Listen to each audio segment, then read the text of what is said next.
For Dongyan, meron bang mga pagganap o eksena na personal sa inyo dahil sa kahalagahan ng tema ng pamilya sa inyong sariling buhay? Napakalalim naman ito.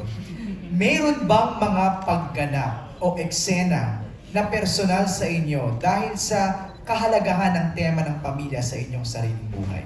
Meron pagganap, baka may mga kaganapan siguro sa personal na buhay. Siguro walang anything specific, pero yung core ng pagiging isang isang husband at saka sa pagiging isang husband and wife, isang mag-asawa, malaking bagay na kami ay totoo mag-asawa in real life kasi marami kaming syempre may mga na-experience din kami kahit papaano, and yung natutunan namin on how to overcome that, na-apply namin din dito sa pelikula. Although iba nga lang yung circumstance at situation. But definitely yes, may mga ilang eksena na nakaka-relate talaga kami. Hindi man sa amin, sa mga kakilala namin. May alam kaming kwento tungkol sa siguro isang mag-asawa na napagdaanan nito. So kaya na-apply din namin siya dito sa pelikula. Okay. From Rose Garcia, what made Rewind so special compared to your past movies? Nakatingin ako kay Ate Rose.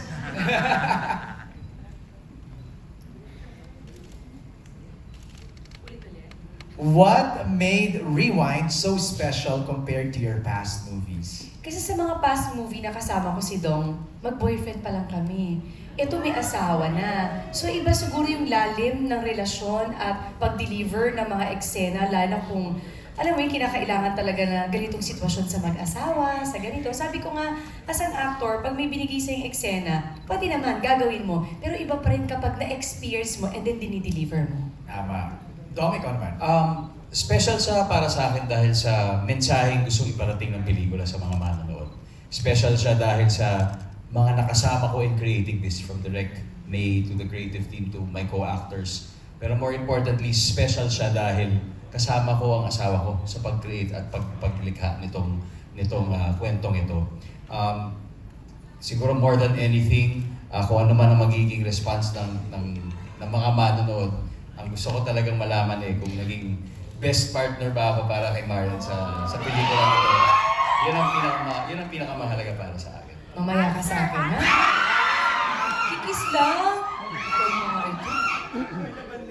Kung meron akong gustong i-rewind, ito na yung sagot ko. Yung sa tanong mo kanina. Yung answer ko about the best actor, sucked. Ang gusto ko talaga lang ay maging best partner para kay Marian. So, uwi na kami, ha? Uwi na kami. Ngayon ka nag-rewind, ha? Dingdong, ngayon ka nag-rewind, ha? Ni-rewind mo yun. Rose, yung ibang question mo na tanong na kanina. Okay. Mula kay Edrelyn Cabrera and Philippi Fon, is she here? Wala, basahin na lang natin. For Enrico Santos, sa pagsulat at direksyon ng Rewind, ano ang mga creative choices o elements sa script at direksyon na in-ensure ninyong magbibigay ng makabuluhang comeback experience para sa kanilang fans? So ano yung mga elements that you put in? Nakaka-ensure ng memorable comeback. Memorable Pahirap comeback. ng pahirap ang mga tanong. Pamiyang thesis na to. To be honest with you, we never thought of, I never thought of this as a comeback. I've always seen Dong Yan in GMA, I've always enjoyed their work. So, actually, more than anything else, ang iniisip ko is, ano ang magte-test sa love nila? Ano ang mga eksena magcha-challenge kung gaano nila kamahal ang isa't isa? And universally, ano ang magcha-challenge sa kahit sinong mag-asawa sa desisyon nilang gagawin para sa minamahal nila? And pag universal ang tanong mo at nabigyan mo yung kinadong yan, alam mo magugustuhan din ang lahat ng fans nila. Thank you, Sir Enrico. From CJ Boado, or of CJ Says Vlog for Direct May, ano yung bago na meron sa Rewind na hindi mo pa nagawa from your past movies?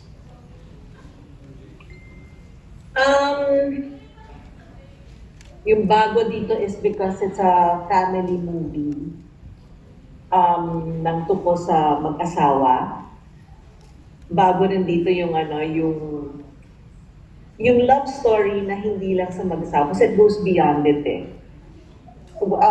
When you watch it, you'll know what I mean. Kasi parang, essentially, this is the love story of Mary and John, but this is a love story that talks about sacrifice of the greater kind. And when you watch it, you'll understand. And it's very new to me. I am so fortunate talaga to be able to do a story like this. That's parang yun ang bago at matagal ko nang hinihintay na magawa. All right, thank you, Direk May. I'm reading some of the questions here. We have a question from Flo. Flo Galindes, do you want to ask Flo your question? Ako na lang magbabasa. To Ding Dong. Dong Yan, what are the challenges that you encountered during the production of Rewind? Knowing na kargado ang mga characters nyo with mixed emotions, then magkasama kayo sa bahay. Our first challenge, of course, was kasi syempre, may tendency nga na maihambing mo siya sa totoong buhay. So, mabuti na lang, hindi naman wala talagang similarity doon. Pero syempre, yung pakiramdam, maaring oo. Halimbawa, kapag sobrang lungkot ng eksena, so yung challenge nun ay baka madala mo talaga yung kalungkutan na yun, di ba, sa bahay. Pero hindi naman, buti na lang. Kasi talagang very, very supportive ang lahat ng tao sa set. You know, kapag tapos na talaga. And siguro more than yung mga ganong fears and challenges, mas marami kasi yung learnings na pwede naming bitbitin pa uwi.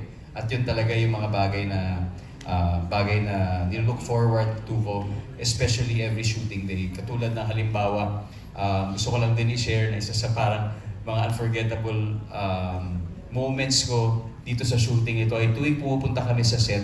Kasi while challenge sa amin, na bago pumunta sa shooting, hinahatid muna namin yung mga bata sa school.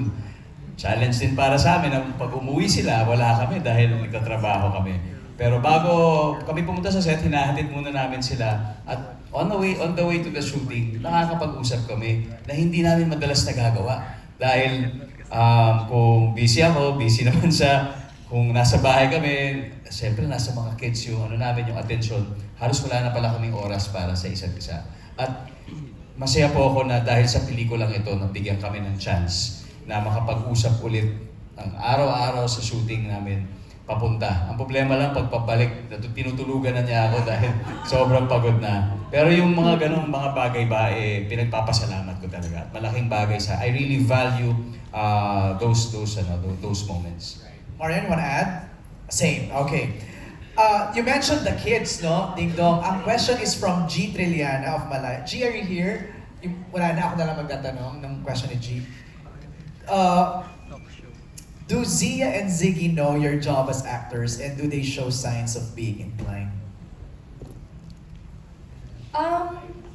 Actually, isa yun sa mga pinag-uusapan namin ni Dong eh. Kasi noong una parang hinahayaan lang namin na parang okay lang kung makita nila or hindi, bahala na.